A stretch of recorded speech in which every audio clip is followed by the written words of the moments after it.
Here is my tutorial on how I created this dreamy cottagecore summer vibes dress with no pattern and using only my dress form for measurements. I started off by setting my dress form to settings that I was going to use for a size large. Then I wrapped my pre-gathered fabric around it and cut a straight seam down the back. If you are sewing for yourself and you don't have a dress form, you can use your own body measurements. After that, I cut the top section of the dress at 14 inches below the bottom of the gathers. Next, I measured the hemline of this top section and cut another panel of fabric 17 inches wide and double the length of the first section's hemline. This is to create tiers and make the skirt full and flowy. To get enough fabric, I had to join two pieces together. Then I hand gathered the second tier and sewed it to the first. At this point, I decided I wanted a raised front hemline to give the skirt a pretty shape and make it easier to walk. I decided to make the cut on this tier, and I marked a spot 5 inches up on the center front and where I wanted the raised section to stop on each side. Then I laid the dress out and made the cut. So here is the orange fabric I'm going to use for the bottom ruffle of the dress. It's going to have 158 inches of bottom ruffle. Cut 17 inches because 1 inch of it is going to be the bottom hem. It's going to be folded up an inch. And then the top will also lose a little bit when I join it to the above tier, so some of that. I raised the front hemline of the dress 5 inches and in the front, so it'll be raised up 5 inches as well. I may shorten it after I get it on there. I would rather have too much of length than not enough, because I can always shorten it. So what I did is I cut a couple of inches, and I'm gonna sew. Instead of doing the whole 158 inches, I would probably run out of fabric. I'm going to do two 79-inch lengths and then join them together. That way I don't use all my fabric. But anyway, so I cut a couple inches and then I'm just going to rip it. I'll try to give you a look at it as I do it. And that gives you a nice even, you don't have to worry about marking all the way down your fabric. It will tear evenly all the way for as long as you want it to. So let me show you. I'm just going to grab it and do it kind of quickly, like, see? And I'm going to do that for 79 inches, cut it, and then do another section for 79 inches. Okay, I've got my thread on, I've got my bobbin wound, I'm doing a straight stitch at 3.5, and I'm just going to join these two pieces together, and then I will talk about the next step. So I'm going to do a straight stitch down here, and then I'm going to come back and zigzag and cut off the extra. Here it is after I'm done. Where's my finger? Okay. You'll see there's my straight stitch, and then that's the zigzag I did, and then I'm going to trim all of this off. Okay, here is my bottom ruffle that I have, or the bottom tier that I have cut out, joined together, and now I've got all these laces and ribbons that I'm going to try out because I'm going to decorate this layer, the bottom of it, with something. So I'm gonna play with these and see what I think. I know I have enough. Let me show you some of them. I'm not going to show you the end reason what I decide on until the end, but this one has bees and it has those matching kumquats, and then this one has bees and it has oranges and blues in it that match these two things. And then I've got some blue rickrack that matches the top. I've got some vintage lace from some curtains that I could cut up. I've got several of these lace. I've got yardage of this I can cut and make a little trim for the bottom. And I've got this whole bags of other laces. I'm not sure that I have enough of any of these to go all the way around, so I probably won't do these, but I could do some mismatch laces. I don't really know. Hello, kitty. Okay, I have finished pinning my, I had clipped this bottom ruffle onto the dress so I could play with my trims and see what I wanted to do. And I've done that. Now the reason why I cut extra length, about 6 to 10 inches, I maybe could have done more, I didn't know. But I cut extra length on this because instead of hand gathering, because this is so long and that would take me forever, I'm gonna hopefully use a gathering foot. The only problem is when you use a gathering foot is you can't control the gather as much. It's going to gather what it gathers. You can play with your tension and your stitch length, because I want to gather this as much as possible because I want a really, really full skirt. So I'm going to gather it as much as possible, and I'll show you how to do that on the machine. Okay, I've got it screwed on and I've got my needle threaded. Now, 2 important things to do, actually 3, is, okay, see they have, this is the center setting. This one also has one where you can move the needle over to the left a little bit. So that's the one that I set it on because it moves the needle over to here. So you get a little bit more, a tiny bit more on your seam allowance. Now, the other thing you want to do is turn your tension. If you want the max gathering, they say to turn your tension all the way up. Mine goes to 9. And set your stitch length, which is this, no, sorry, I can't see this number, all the way up, which on mine is 4.5.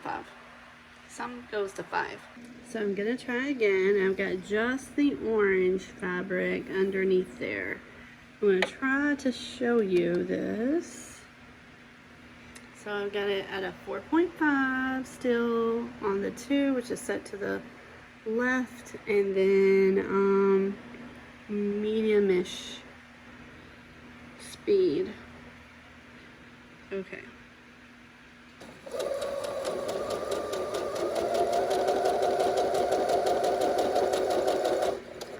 And see, it is gathering it.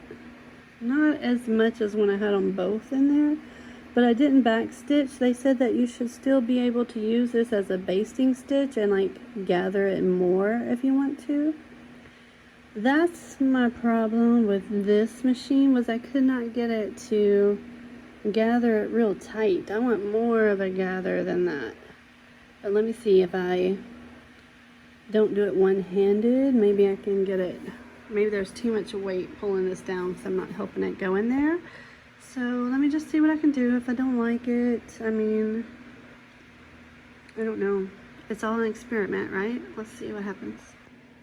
Okay, I can't sew and show you, but I found out if I kind of push it up against the foot, it will do it a little more rufflier. This was, it's probably when I was doing, so this would be like not pushed up against it, and then this is pushed up against it. That's when I started pushing it against it, and it would take up more of it. So my tip is to, as you're sewing, to really push it up against the foot so it can really grab it some and pull it in. That has helped a lot. So let's see how that goes. Okay, so some pieces are really ruffled and some pieces not so much, but I did try using it like a basting stitch and sliding, you know, it more ruffled, and that piece I was able to. I doubt I'll be able to go down this whole full length, but some I may be able to ruffle up more. Now I'm going to lay the 2 pieces together and see how well they match in length. and see if I need to make adjustments, and then pin them together and sew them together. Okay, I have got it all pinned together, and believe it or not, it ended in just the right amount of fabric. I did not have to cut any off. So all 180, whatever I said, inches on here. Some places I did just kind of finger pleat it a little bit so that were the places where it wasn't ruffled very much. But yeah, it ended up perfect. Thank you, Sewing Spirits. And I'm going to go sew it on now, and then possibly do the overlock stitch. Maybe I'll save that for tomorrow. It's taking me all day to do this ruffle. But anyway, so yeah, if you're going to use the gathering foot, then just give yourself about 6 to 10 extra inches just in case, you know, it gathers differently with different tension or whatever. But yeah, it saved me so much time. I did do a little, well, this end I was able to pull and ruffle it a little more. I did fiddle faddle with it for a while, and then I just decided I would settle with whatever the gathering foot gods gave me and go with that. And it turned out perfect. And like I said, I did, like as I went along, did do a little finger pleating, like a little gathering with my hands and pinning it, just in places I thought might be a little flat, but mostly I just pinned it right on there. I am back at my machine. I have the orange and the blue on the bottom. I changed my thread to blue. It probably doesn't really matter which one I use, but I've got it on the 1 stitch, which is going right down the center, and a 3.5 length. I've got my walk-in foot back on, and be sure you turn your tension back to where it was. And now I'm just going to sew these 2 pieces together down this incredibly long length of fabric, and then I think I'm going to bed because I'm getting tired, and you mess up when you get tired. And I want to remind you to always make sure this is flat and spread out under here. There's nothing worse than having to take out stitches because you've got this underpiece garbled up under there. So try not to do that as you go along. It's very important to continue to check and pull this layer up and look under this way and make sure it's all right. Do it over and over and over, or you will get it caught up in there wrong and have to take out all your stitches. Oh, I hate that. I did just what I said not to do. See how I got this under part kind of folded into there, the seam?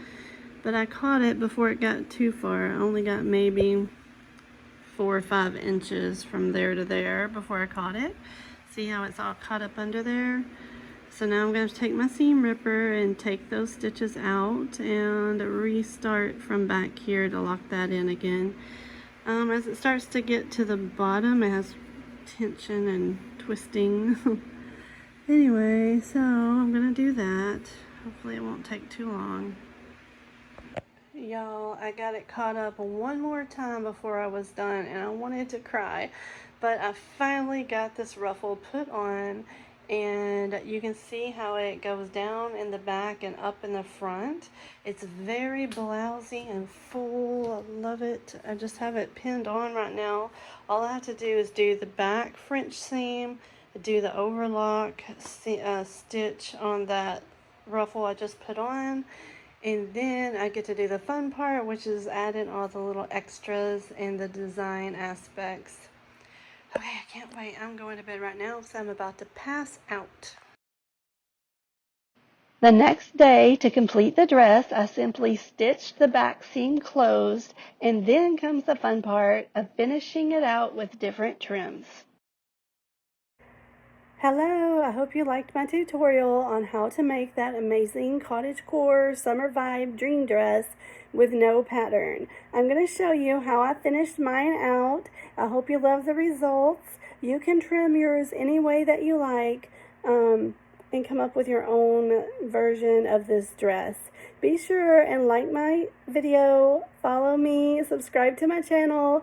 I'm going to do lots of sew-alongs and lots of tutorials, and we can learn together as I sew through my ginormous stash of Joann's fabrics that I bought before they closed. All right, thanks.